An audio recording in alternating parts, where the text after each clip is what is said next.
Why these 8 royal jewels refuse to see the daylight? There are jewels that shine in sunlight, and then there are those that refuse it. Masterpieces too fierce, too dazzling, too untamed to be softened by the day. Imagine a necklace where hundreds of diamonds hang like frozen rain, each drop trembling on fine threads, made to catch the faintest flicker of candlelight. Too powerful for the sun, its brilliance would have blinded in daylight, but under chandeliers it became alive, shifting, sparking, whispering secrets of a world reserved for midnight courts. And it was not alone. Across royal vaults, certain jewels were destined never for the morning, but for the hours when shadows deepened and queens stepped into legend. These are the 8 royal jewels that refuse to see the daylight.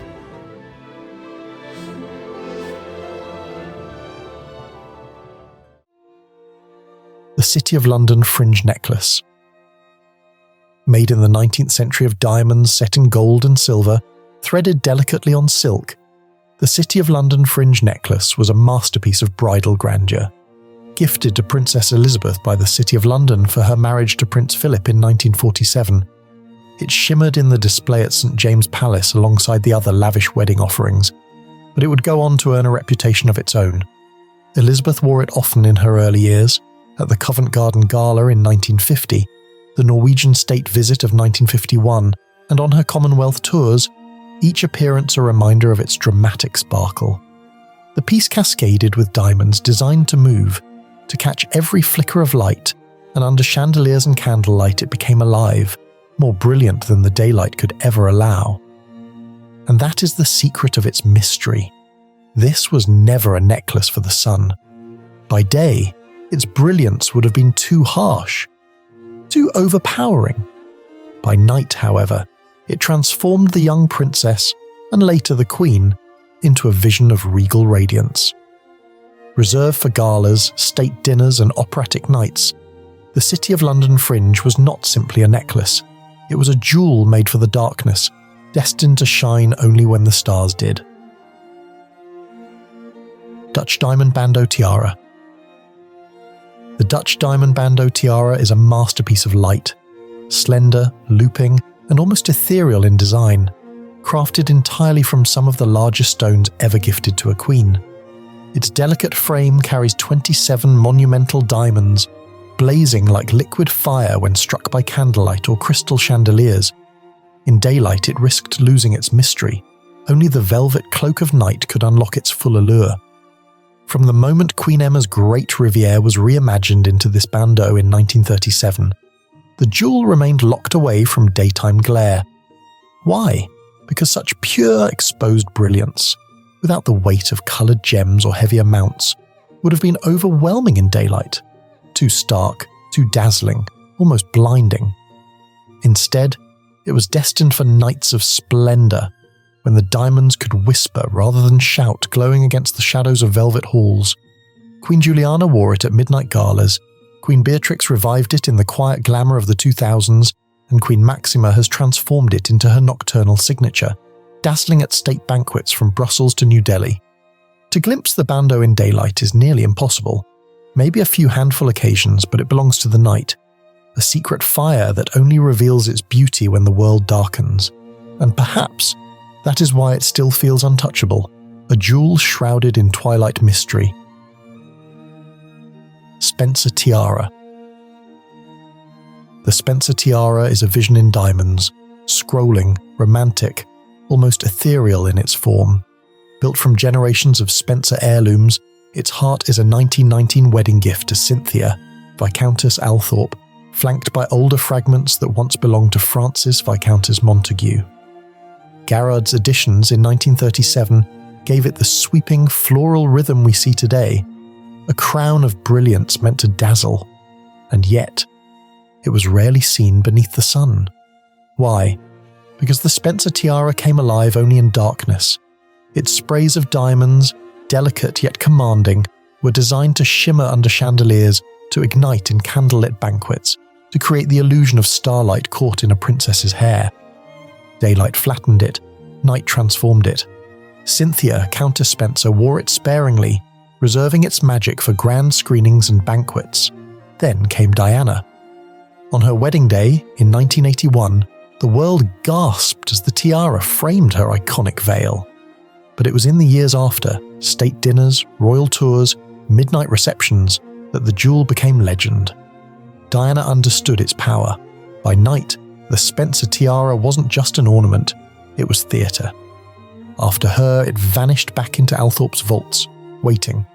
A jewel of shadows, it remains a crown that chooses the night. Cartier Loop Tiara. A tiara of loops and pearls, the Cartier Loop Tiara dazzles with upright diamond arcs crowned by luminous round pearls, each centered with a gleaming pearl that softens the fire of the stones. Yet, despite its brilliance, this jewel was rarely invited into the light of day. Why? Because it was a tiara designed for drama. In daylight, the diamond loops appeared almost stark, their sharp geometry too bold against soft morning light.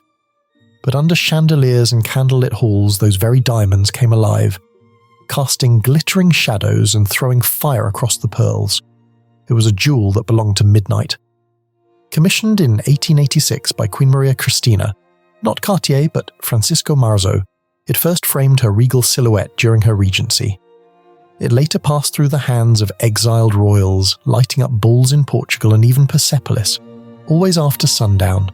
To wear it at breakfast would have been unthinkable. This was a jewel meant to command, not to whisper. And so it continues. Queen Letizia has embraced its theatrical soul, dazzling in it during state banquets, from China in 2018 to Italy in 2021, and Amsterdam in 2024. Each time, the loop tiara reminds us of its true nature, too fierce for the sun, too intoxicating for the ordinary. It was never meant to shine in daylight. It was forged for the secrets, the seduction, and the power of the night. Coronation Necklace. Forged from the dazzling brilliance of 25 graduated diamonds, the Coronation Necklace is no ordinary jewel.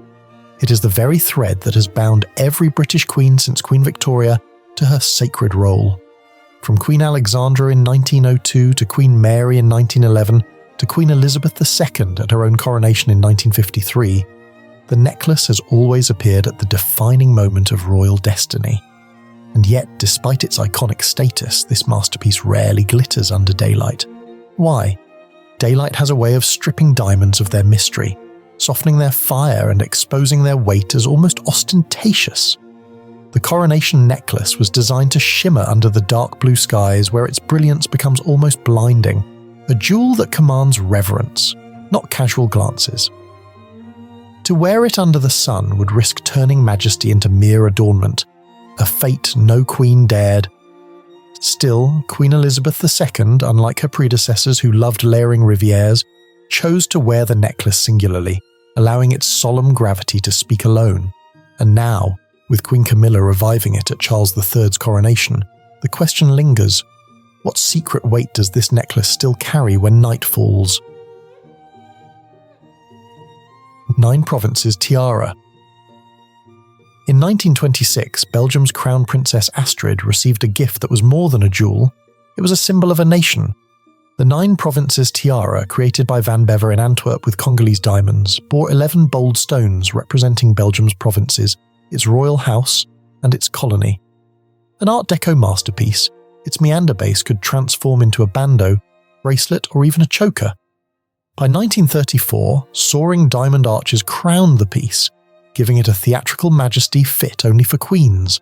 Astrid wore it dazzlingly at glittering galas and royal weddings, before fate ended her story in tragedy.